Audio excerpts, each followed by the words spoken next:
Hi, I'm Kathleen. I'm an artist from Scotland and I'm currently living in Nakano, Tokyo, Japan.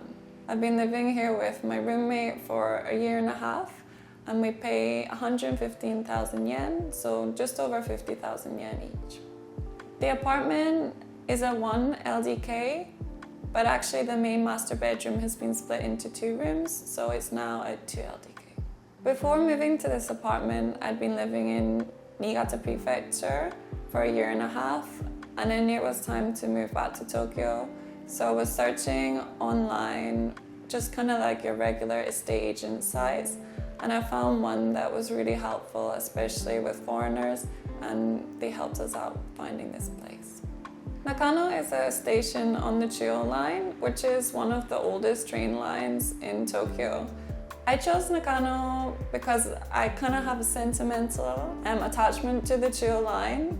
I lived in Ogikubo, which is another station along the Chuo line, when I first came to Japan in 2019, and I really loved the kind of homely, authentic, kind of old Japan atmosphere that it brings, and I knew I wanted to live on another station along that line. Nakano is really convenient. It's just like 2 stops away from Shinjuku, so you can get to Shinjuku in less than 10 minutes.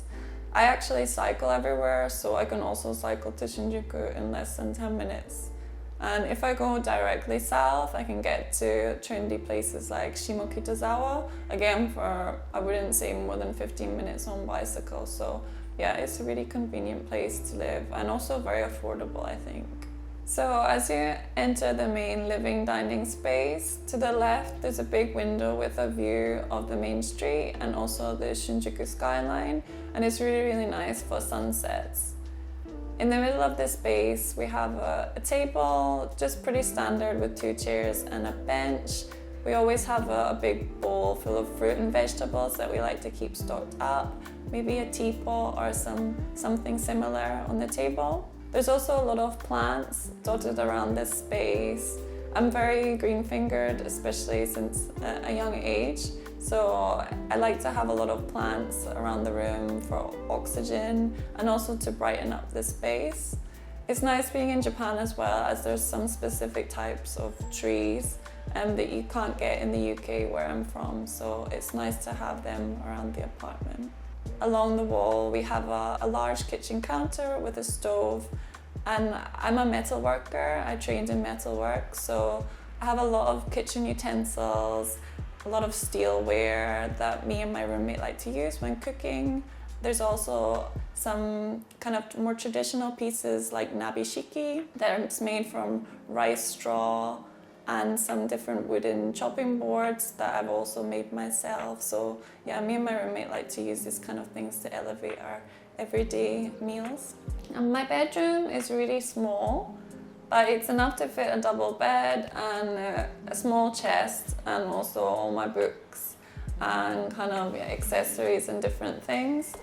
There's 2 windows. One is on the same side as the living room, and it has a really nice view out towards the main street and also down towards Shinjuku skyline.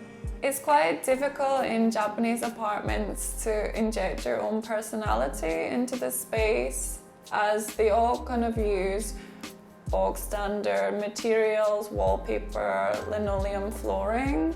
So the best I can, I always try to add like bits of my own character, especially being an artist. I've always got a lot of things running through my mind. So the main thing I do is I stick paper all over the wall, basically with my memos and my notes and my sketches of what I've been up to. So it's basically kind of like a projection of my brain, like splattered onto the wall.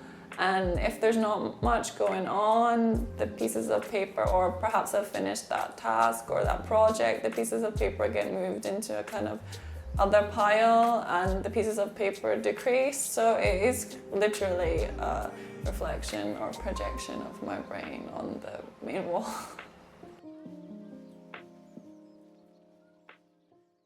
So I moved to Japan in 2019 as a winner of the Daiwa Foundation Scholarship. So it's a scholarship that is given to up to 8 young academics or recent graduates every year, and it gives them the opportunity to come to Japan for 18 months. And that's 1 year of Japanese language study and then 6 months of training in your specialist subject. So mine was metalwork. That gave you a certain type of visa, right?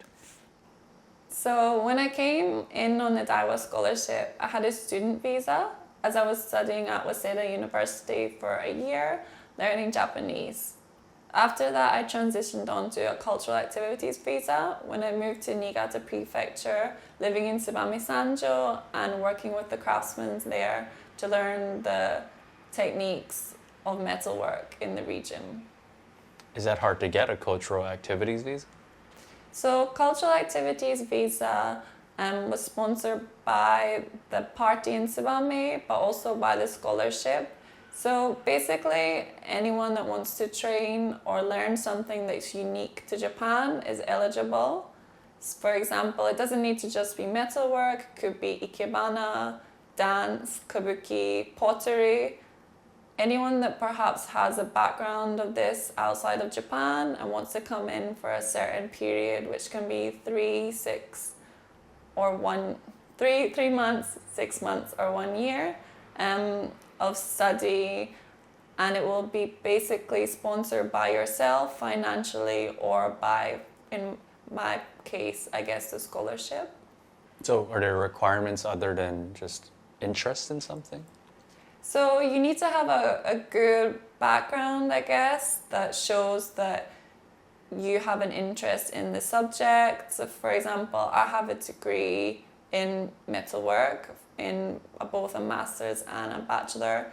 Also an invitation letter from the accepting school or factory or wherever you'll be doing your training. Perhaps like a specific schedule or like a program or brochure that shows the authenticity of where you'll be training or learning your techniques. So yeah, you just really need enough evidence to show that this is something that you're passionate about and that you really need to come to Japan to learn, and there's no other place where you can learn it, as it is a technique or a subject that is particular to Japan. And are you still on this visa? So originally on the scholarship, the visa on cultural activities was only 6 months. But after my 6 months training in Tsubame Sanjo in Niigata Prefecture, I realized that there was so much more that I still had to learn. So I managed to extend for an extra year on the cultural activities visa. And then I changed my visa just this year onto a humanities visa. So the humanities visa is basically for highly skilled workers. It can also qualify for creatives coming into Japan that are providing essential skills to a company that can't be fulfilled by a Japanese worker. For example, knowledge, research, design, training, and also translation. So you also need to have a really, really good background of experience before coming to Japan that shows why your knowledge is so essential to this company and why it can't be found inside of Japan. How do you prove that?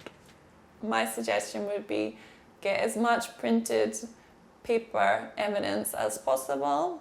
So in my case, I have my degrees, also my experience on the scholarship, a lot of press articles that were written about previous exhibitions, also my work in Tsubame Sanjo, and then from the inviting party, the company, what their kind of like scope is for you there, what the contract would involve, how you two are like planning to work together. So yeah, all these kind of things in paper form is pretty essential.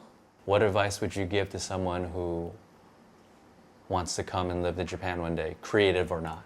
If you want to move to Japan, I think it definitely depends on your ambitions and goals inside and out of Japan, and also perhaps your age at the time.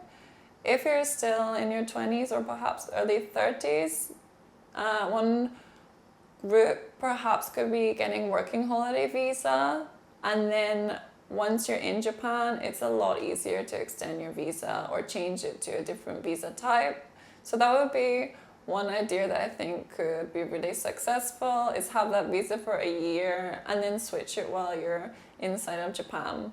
I guess like coming into Japan, any opportunity doesn't need to be, as the visa requirements are quite specific for an artist or a creative, you don't need to be looking at that as a goal initially. You can always come in as a teacher or student, and then while you're in Japan, get experience in the field that you're interested in, perhaps sign up to additional classes, and then you can start to build your portfolio or your CV that will be able to go towards your change of visa application in the future.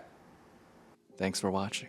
If you enjoyed the video, please like, subscribe, and hit the notification bell. See you next time.